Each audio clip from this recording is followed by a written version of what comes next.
Wasiat spiritual Paus Benediktus ke-16. Ketika saya melihat ke belakang di saat-saat terakhir hidup saya, selama beberapa dekade yang telah saya jalani, pertama-tama saya melihat betapa banyak alasan untuk saya syukuri. Saya bersyukur pertama-tama kepada Tuhan sendiri, pemberi semua anugerah yang baik. Ia memberi saya hidup dan membimbing saya melewati berbagai momen kebingungan. Ia selalu mengangkat saya setiap kali saya mulai terpeleset dan selalu memberi saya cahaya wajahnya lagi. Ketika melihat ke belakang, saya melihat dan memahami bahwa bahkan bagian yang gelap dan melelahkan dari perjalanan hidup adalah untuk keselamatan saya. Dan justru di dalamnya Dia membimbing saya dengan baik. Saya berterima kasih kepada orang tua saya yang memberi saya hidup di masa-masa sulit, dan dengan pengorbanan besar serta dengan cinta mereka menyediakan sebuah rumah yang megah bagi saya. Rumah itu seperti cahaya terang menerangi semua hari saya sampai hari ini. Iman ayah saya yang jernih mengajari kami anak-anaknya untuk percaya, dan sebagai penuntun jalan yang kokoh di tengah semua pencapaian ilmiah saya.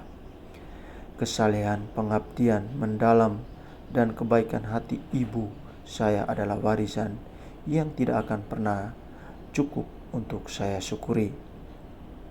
Kakak perempuan saya telah membantu melayani saya selama beberapa dekade tanpa pamrih, dengan perhatian penuh kasih.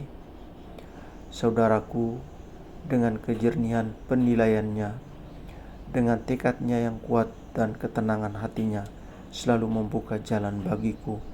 Tanpa dia yang terus-menerus mendahului dan menemani saya tidak akan dapat menemukan jalan yang benar. Saya dengan tulus berterima kasih kepada Tuhan untuk banyak teman pria dan wanita yang selalu Dia tempatkan di samping saya, untuk rekan kerja di semua tahap perjalanan saya, untuk guru dan murid yang telah Dia berikan kepada saya. Saya mempercayakan mereka semua dengan rasa syukur atas kebaikannya, dan saya ingin berterima kasih kepada Tuhan atas tanah air saya yang indah di kaki Bukit Alpen, Bavaria, di mana saya selalu melihat kemegahan Sang Pencipta sendiri bersinar. Saya berterima kasih kepada orang-orang di tanah air saya, karena di dalamnya saya selalu dapat merasakan kembali keindahan dari iman. Saya berdoa agar tanah air kami tetap menjadi tanah iman, dan saya memohon saudara-saudara yang terkasih, jangan biarkan iman dijauhkan dari Anda.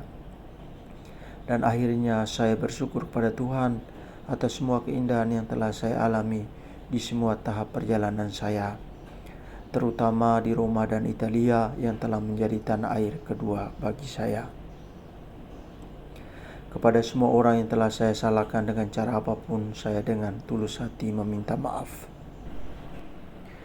Apa yang saya katakan kepada orang-orang setanah airku di atas tadi, sekarang saya katakan kepada semua orang di dalam gereja yang telah dipercayakan kepada pelayanan saya. Tetap teguh dalam iman, jangan bingung. Seringkali sains, ilmu alam di satu sisi, dan penelitian sejarah, khususnya penafsiran kitab suci, di sisi lain, mampu memberikan hasil yang tak terbantahkan dan bertentangan dengan iman Katolik. Saya telah menjalani transformasi atau perubahan-perubahan ilmu-ilmu alam sejak zaman kuno, dan saya telah dapat melihat bagaimana kepastian yang tampak melebur terhadap iman telah lenyap. Terbukti bahwa hal itu bukanlah ilmu pengetahuan, tetapi interpretasi atau penafsiran filosofis yang tampaknya seperti ilmu pengetahuan. Sama seperti terlebih lagi dalam dialog dengan ilmu-ilmu alam, iman juga telah belajar untuk lebih memahami batas ruang lingkup pernyataan-pernyataannya dan karena itu kekhususannya. Saya telah mengarungi perjalanan teologi selama 60 tahun, terutama studi Alkitab, dan dengan perubahan generasi yang berbeda. Saya telah melihat keruntuhan tesis yang tampaknya tak tergoyahkan, terbukti hanya hipotesis belaka. Generasi liberal seperti Harnack dan Juliher, generasi eksistensialis seperti Bultmann dan lain-lain, generasi Marxis.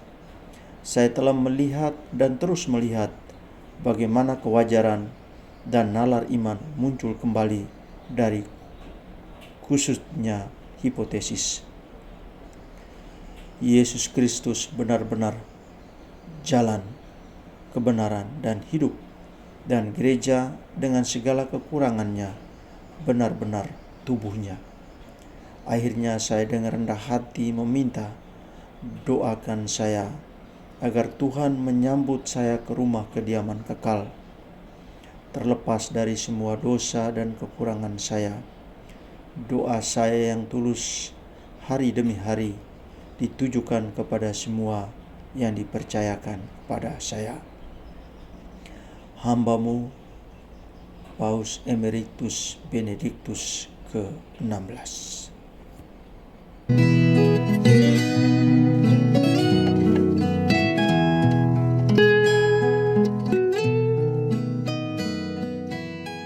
Surat wasiat dari Paus Emeritus Benediktus ke-16 ini memberikan satu hal penting bagi kita untuk kita refleksikan, bahwa segala sesuatu yang tampak, yang kita miliki dan kita agung-agungkan itu suatu saat akan runtuh, hilang sirna tanpa bekas.